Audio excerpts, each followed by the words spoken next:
Nova Ecehanong si Mary Jane Veloso na nakulong sa Indonesia, posibleng mailipat ng piitan dito sa Pilipinas.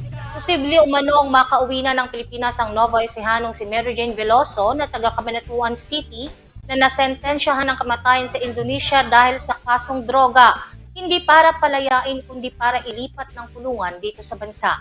Inanunsyo ito ng Indonesia Coordinating Ministry for Legal, Human Rights, Immigration at Correction na pinag-aaralan ng gobyerno ng Indonesia kung maaaring ilipat ng piitan dito sa Pilipinas ang Pinay na nasa death row kasunod ng pakikipagkita ni Philippine Ambassador to Jakarta na si Gina Alagon Hamuralin na kanilang minister. Ito ay sa pamamagitan ng bilateral negotiations o pagbuo ng opisyal na Indonesian policy sa paglilipat ng banyagang bilanggo.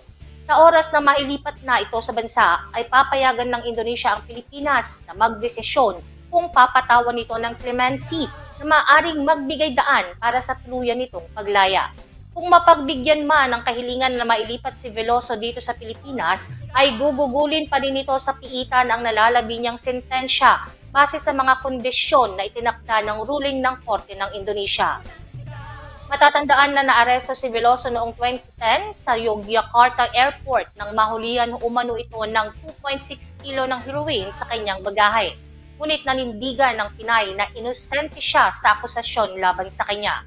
Napasama si Veloso noong 2014 sa death row at 2015 naman nang mabigyan siya ng temporary reprieve na dahilan ng pagka-delay ng execution niya. Bagaman may posibilidad ay hindi naman umano agara ng pagpapatupad dito dahil dadaan pa ito sa negosasyon ng dalawang bansa, ngunit nakikita ito bilang panibagong oportunidad.